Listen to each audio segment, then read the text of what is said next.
에스더서 말씀을 보면서 이제 우리가 세 번째 시간이죠. 오늘 3장입니다.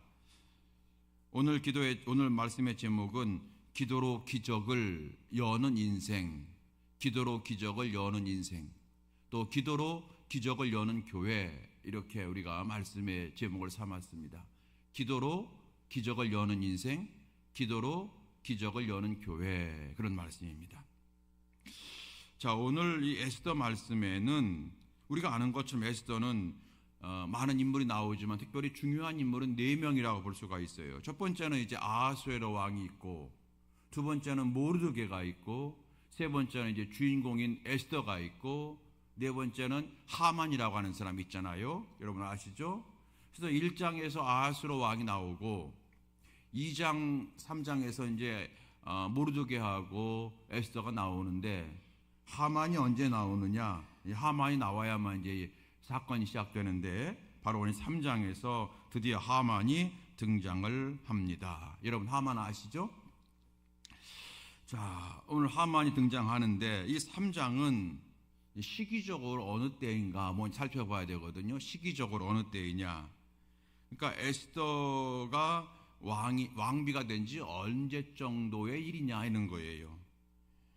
에스더 2장 16절 말씀 보게 되면 우리가 지난주에 봤습니다마는 2장 16절, 아하스로 왕의 제7년 10월 곧 데벳월에 에스더가 왕궁에 인도되어 들어가서 왕 앞에 나가니 그랬어요. 그러니까 아하스로 왕이 된 지 7년째 됐을 때에 에스더가 왕비가 되었다는 얘기거든요. 그러면 이제 오늘 3장은 언제적이냐? 3장 7절 말씀 보게 되면 3장 7절 보십시오. 아하스로 왕 제12년 첫째 달 곧 니산월에 무리가 하만 앞에서 날과 달에 대하여 부르고 제비를 뽑아 12째 달 곧 아달을 얻은지라. 아하스로 왕이 왕된 지 12년, 그러니까 이 2장과 3장은 약 5년의 갭이 있는 거예요. 그러니까 2장에서 에스더가 왕비가 됐을 때가 아하스로 왕의 7년째 됐던 해가 되었고, 이 3장에서 드디어 이제 하만이 이제 등장해서 이스라엘 백성들을 괴롭히기 시작할 때가 언제냐면 아하스로 왕 제12년, 그러니까 12-7 하면 5죠. 약 5년 정도가 지난 거예요. 그러니까 2장과 3장은 약 5년이 흘렀어요. 이 5년 동안 어떤 일이 벌어졌느냐? 성경에 나와 있지 않지만 역사를 보게 되니까 이 아하스로 왕이 몇 번 전쟁에 나갔다가 크게 패해요. 아하스로 왕이 전쟁에서 크게 패하면서 막 낙심과 좌절에 빠집니다. 사실 뭐 전쟁에 패했다고 해서 나라를 많이 뺏긴 것이 아니라 워낙 큰 나라예요. 워낙 큰 나라. 저 인도에서부터 아프리카까지 엄청나게 큰 나라예요. 그러니까 뭐 워낙 큰 나라니까. 아무튼 근데 이 아하스로 왕이 몇 번 전쟁을 하면서 전쟁에서 패하니까 의욕이 상실됐어요. 인생의 의욕이 상실되었어요. 정치의 의욕이 상실되었어요. 그래서 늘 낙심하고 좌절하고 그냥 술에 의지하고 이런 사람이 된 거예요. 그래서 나라를 다스리는 일에 의욕이 다 상실된 상태예요. 그래서 이 나라를 어떻게 할까 하다가 한 사람에게 이 나라를 맡겨야 되겠다. 그러면서 한 사람을 택해서 자기의 모든 걸 다 맡겼어요. 그 모든 것을 맡은 사람이 누구냐? 바로 하만입니다. 여러분 하만 아시죠? 예. 하만이 바로 이렇게 해서 그 모든 일을, 왕의 일을 대신하게 되는 소위 2인자가 된 거예요. 오늘 본문이 이제 그렇게 해서 시작이 되는데, 이 나라의 2인자가 된 하만이 이제 유대인의 대표자격인 모르드게하고 갈등이 극대화되는 사건이 시작되죠. 그리고 이제 다음 주에 보겠습니다만은 이제 에스더가 기도하면서 죽으면 죽으리다 기도하는 이 시작이 4장에서부터 시작되는 거예요. 여러분 하만은 성경에도 잠깐 언급되어 있습니다만 굉장히 교만한 사람이에요. 그리고 굉장히 돈이 많은 사람이에요.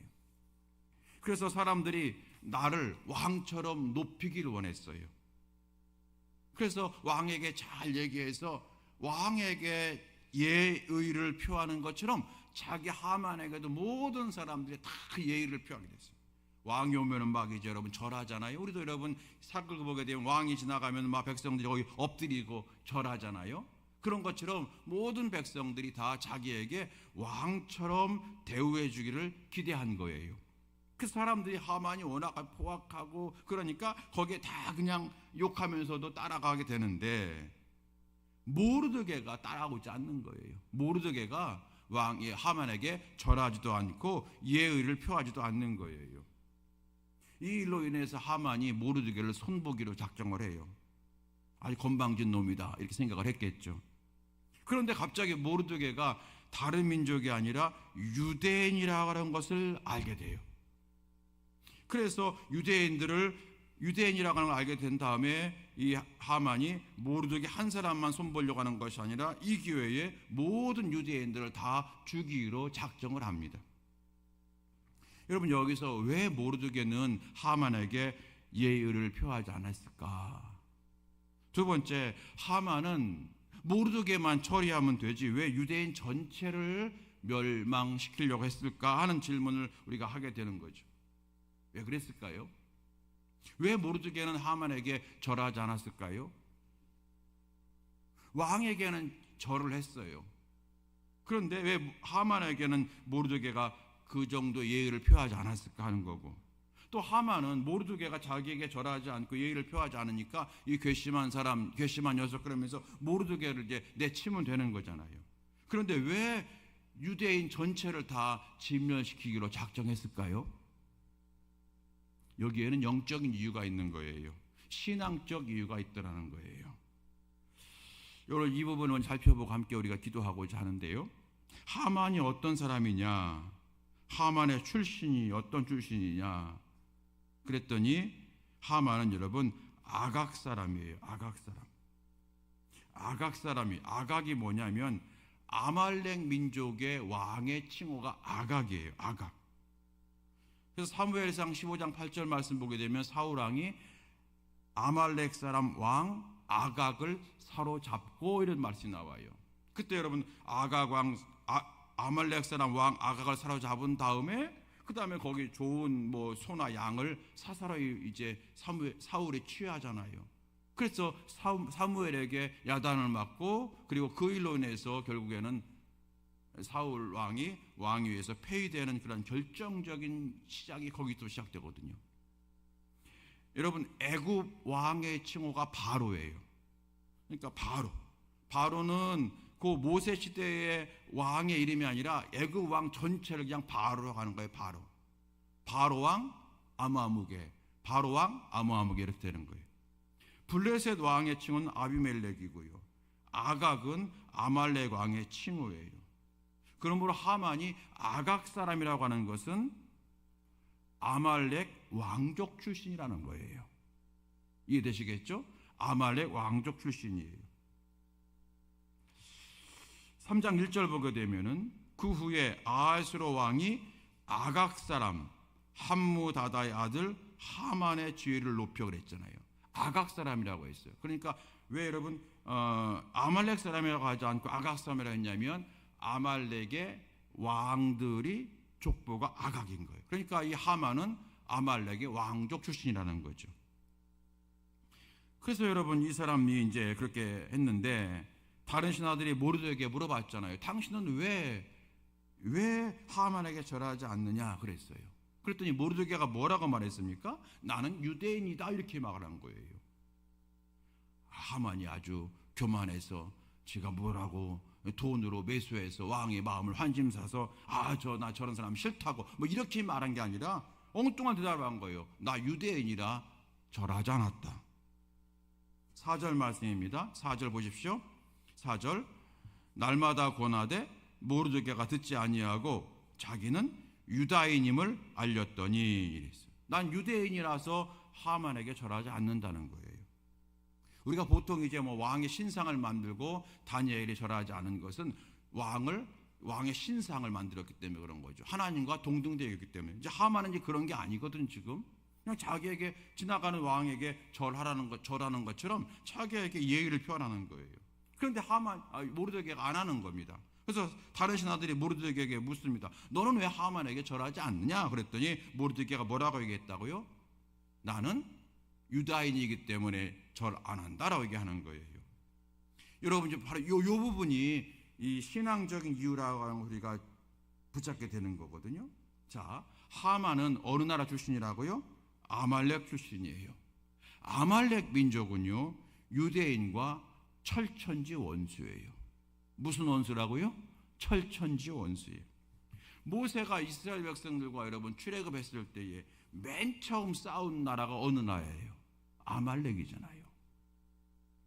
기억나십니까, 여러분? 모세가 손을 들면 전쟁에서 이기고 손이 내려오면 전쟁에서 치는, 바로 그게 여러분 아말렉인 거예요. 출애굽기 17장 8절 말씀이에요. 모세가 손을 드니까 이기고 손이 내려가니까 전쟁에서 밀렸던 그 전쟁이 바로 아말렉 전쟁이에요. 성도 여러분, 오늘 우리가 하나님 앞에 나와서 말씀 듣고 기도할 터인데, 우리의 기도는 하나님 보시기에는 모세의 손과 같은 기도가 될 줄로 믿습니다. 그래서 그 믿음을 가지고 기도할 때에 우리의 기도가 다시 한번 힘을 얻게 되고, 또 하나님이 반드시 응답하실 거라고 하는 그런 믿음으로 기도하는 우리의 기도가 될 줄로 믿습니다. 여러분, 기도는 반드시 응답되고요, 하나님은 기도하는 자를 축복하신다는 사실을 결코 여러분 잊어버리거나 빼앗기지 않게 되길 주의 이름으로 축원합니다. 기도는 반드시 승리할 줄로 믿습니다. 자, 그런데 그 전쟁 후에, 아말렉과 전쟁 후에 하나님이 모세에게 뭐라고 말씀하시냐면, 자, 출애굽기 17장 14절 말씀인데요. 출애굽기 17장 14절 말씀 이렇게 얘기합니다. 찾으신 분 저랑 같이 읽고 못 찾으신 분은 함께 들어봐요. 자, 출애굽기 17장 14절 시작. 여호와께서 모세에게 이르시되 이것을 책에 기록하여 기념하게 하고 여호수아의 귀에 외워 들리라. 내가 아말렉을 없이하여 천하에서 기억도 못하게 하리라. 하나님께서 모세에게 오늘 너희들이 출애굽했을 때에 마치 발목 잡았던 이 아말렉을 내가 완전히 진멸시킬 것이다. 이것을 모든 백성들이 알게 하고 모든 사람들에게 잊어버리지 않게 하라. 귀에 외워 들리게 하라라고 하신 말씀이 있는데, 그러므로 여러분, 아말렉은 이스라엘의 철천지 원수이고 하나님께서 민족적인 원수이기 때문에 말씀하신 것이 아니겠죠. 아말렉은 사탄을 상징하는 거예요. 아말렉이 뭘 상징한다고요? 사탄을 상징하는 거예요. 사탄을 상징하는 거예요. 그래서 사무엘상 15장에서 사무엘이 사울 왕에게 말하기를, 사무엘이 사울 왕에게 아말렉과 전쟁하여 그들을 진멸하는 것이 하나님의 뜻입니다라고 알려주게 되어서 사울이 나가서 전쟁하게 되고 이기게 되지만 전리품을 다 가져오게 되고, 그리고 아말렉을 완전히 진멸하지 않게 되는, 그래서 유명한 말씀, 순종이 제사보다 낫다라는 말씀이 거기서 나오고, 그 일 때문에 사울이 왕에서 폐위되는 시작이 되는 거예요. 하나님이 그때부터 사울 왕에서 떠났다는 말씀이 나오거든요. 자, 여러분 정리합니다. 아말렉은 사단을 상징하는 나라예요.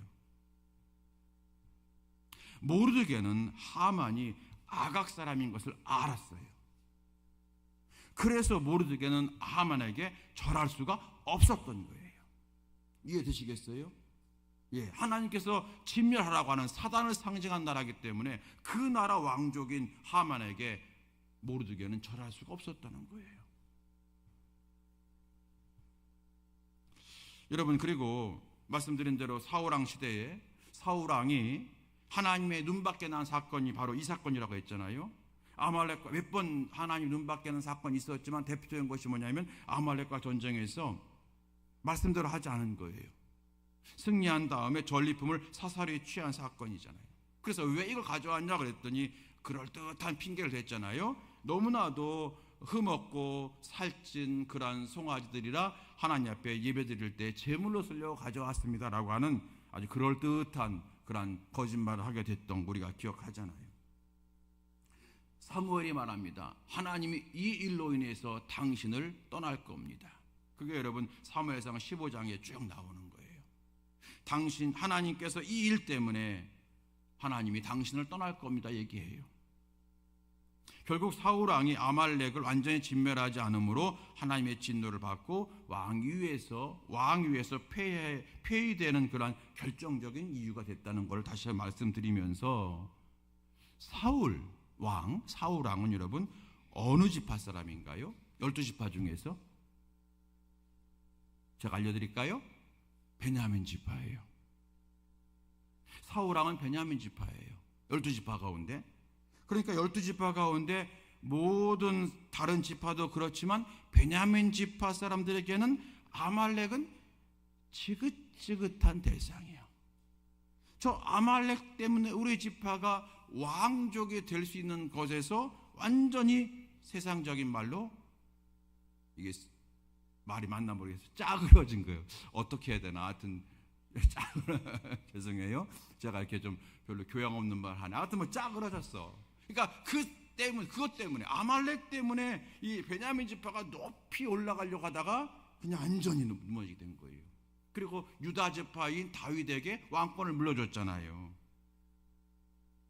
사울은 어느 지파라고요? 베냐민 지파. 사울 왕은. 그러면 오늘 나오는 모르드게는 여러분 어느 지파일까요? 눈치 빠르신 분들은 베냐민 지파. 딩동댕 맞아요.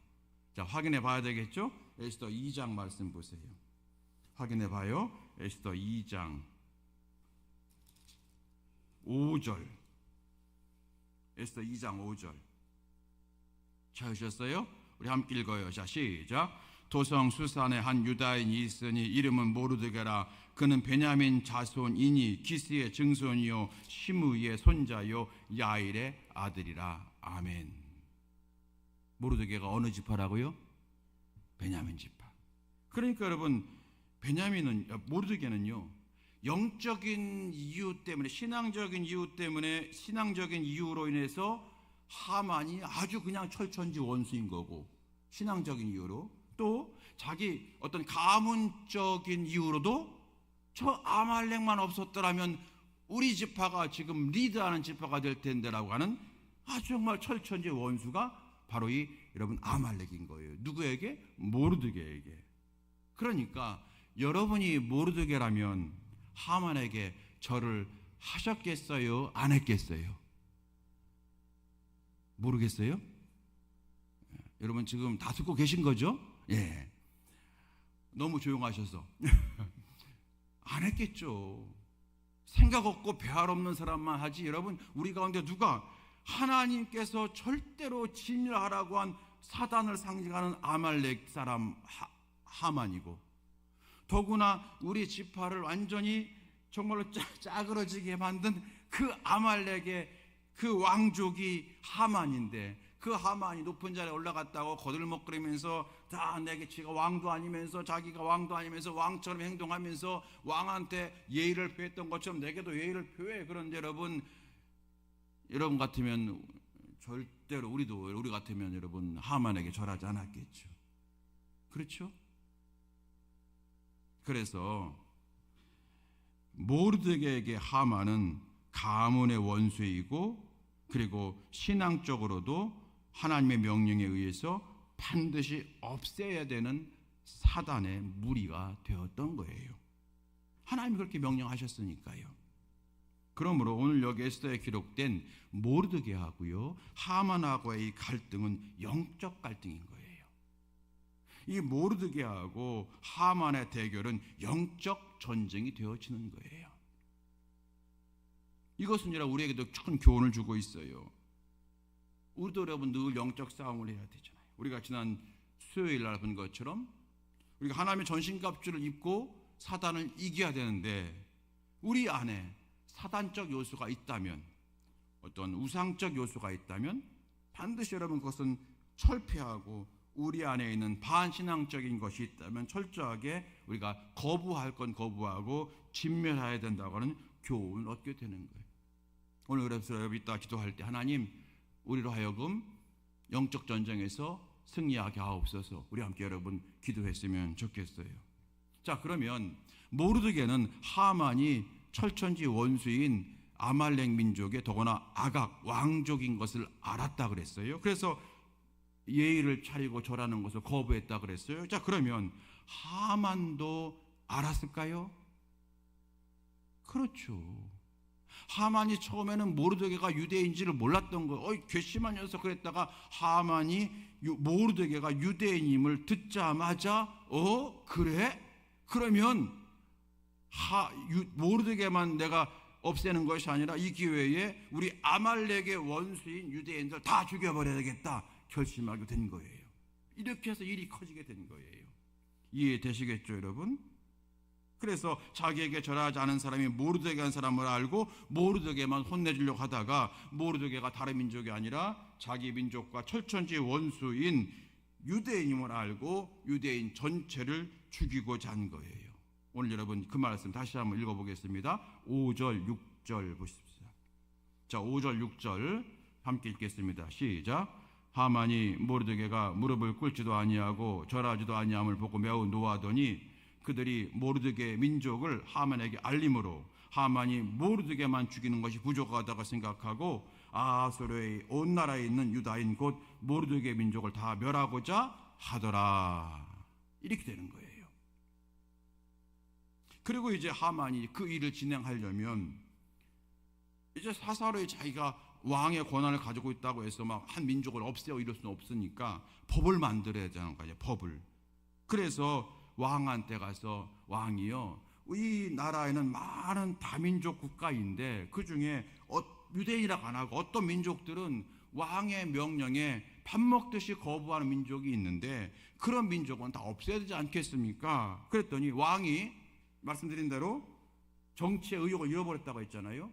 그래, 그래야지 뭐. 근데 그렇다고 해서 다 죽이기까지야 뭐 이렇게 점점점 이렇게 할 때 하만이 어떻게 하냐면 왕이여, 내게 재산이 있는데 왕에게 드리겠나이다. 얼마 줄 건데? 1만 달란트를 주겠나이다 얘기하는 거예요. 은 1만 달란트를 주겠다는 거예요. 뇌물을 주는 거죠. 여러분 그 당시 은 1만 달란트는 어느 정도냐면 그 나라의 1년 예산의 4분의 1이 1만 달란트라는 거예요. 은 1만 달란트. 옛날엔 여러분 금보다 은이 더 비싼 거 아십니까? 그래서 여러분 금행이라고 안 하고 은행이라고 했던 거예요. 신한 금행이 아니라 은행, 국민 금행이 아니라 은행. 왜 여러분 은행이라고 했을까요? 은자. 그때는 여러분 금보다 은이 더 높았대요. 그래서 그렇게 됐다고 하는 확인해 보지 않은 제 생각인데 그런 것 같아요. 그죠 여러분? 그러니까 은행이지. 여러분 은행에는 다 금이 있잖아요. 돈만큼 금이 있어야 되는 거잖아요. 달러만큼 금이 있어야 돼, 한국은행에. 그래서 금 얘기하니까 갑자기 여러분 눈이 초롱초롱해지십니다. 아우 요즘 금가 올라가는데 사물걸.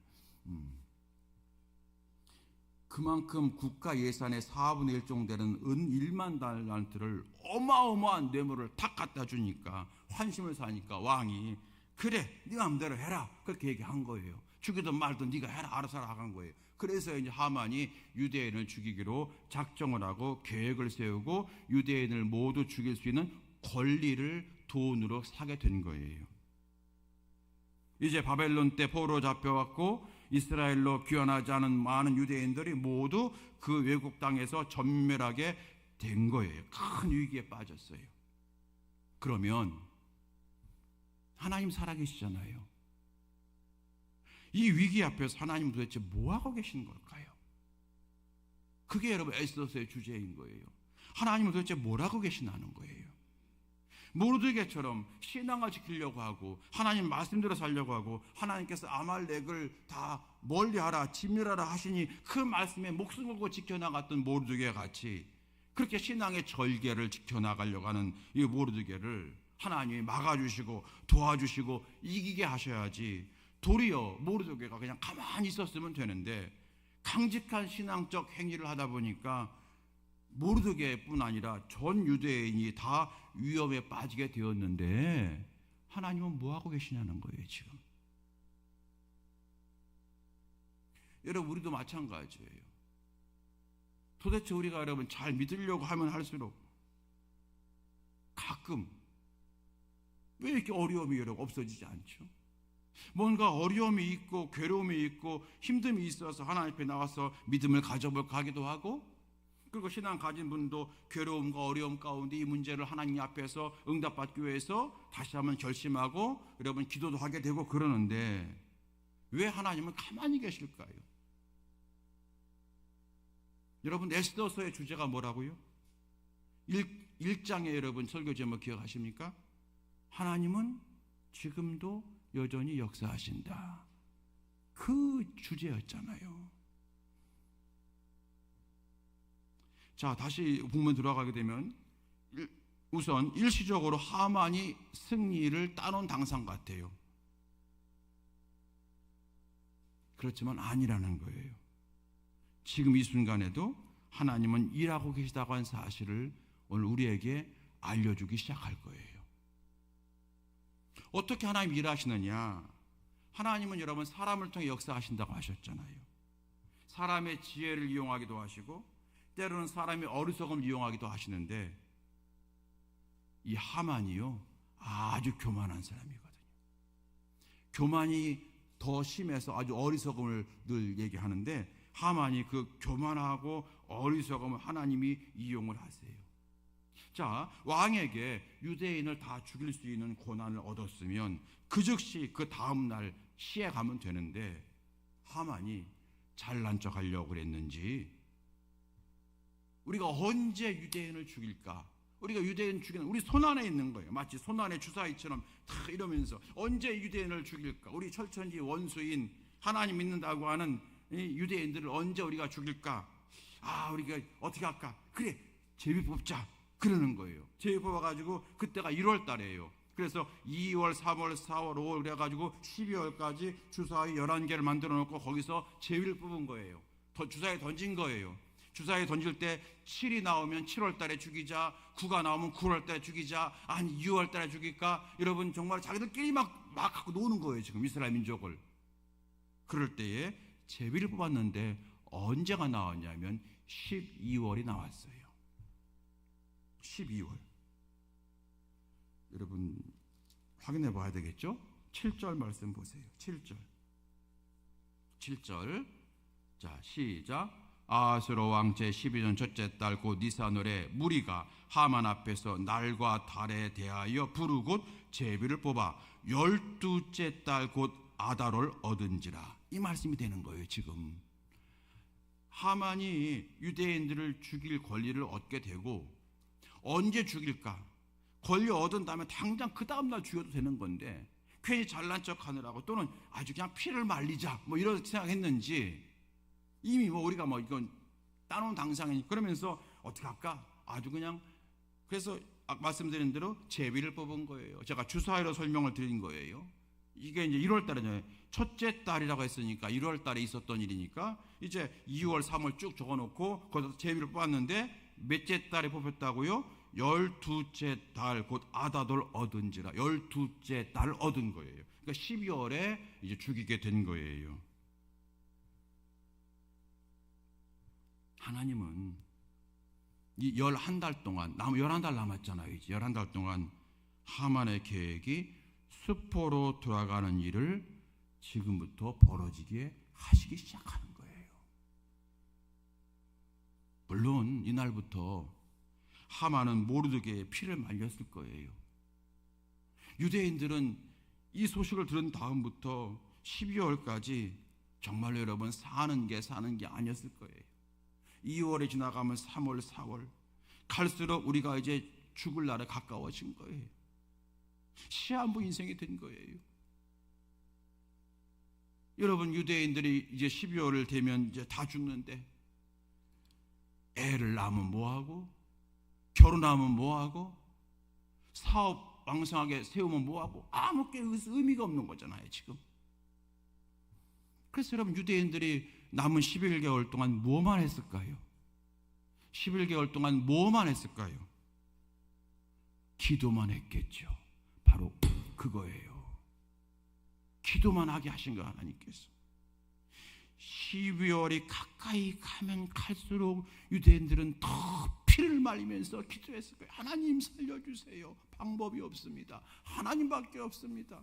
하나님, 어떤 방법이 될지, 아수르 왕의 마음이 변해야 되는 건지, 하만이 그동안에 8월 달에 그냥 꼴까닥 죽어야 되는 건지 방법은 아무것도 몰라 하나님. 그러나 하나님을 아실 줄 믿사오니 하나님 살려주세요, 하나님 살려주세요. 얼마나 기도했겠어요. 2월보다 3월을 더 기도했을 거고, 3월보다 여러분 5월 달에 더 기도했을 거고, 11월 달에 하면 여러분 정말로 다 먹지도 않고 여러분 울부짖으며 기도했을 거 아니겠어요?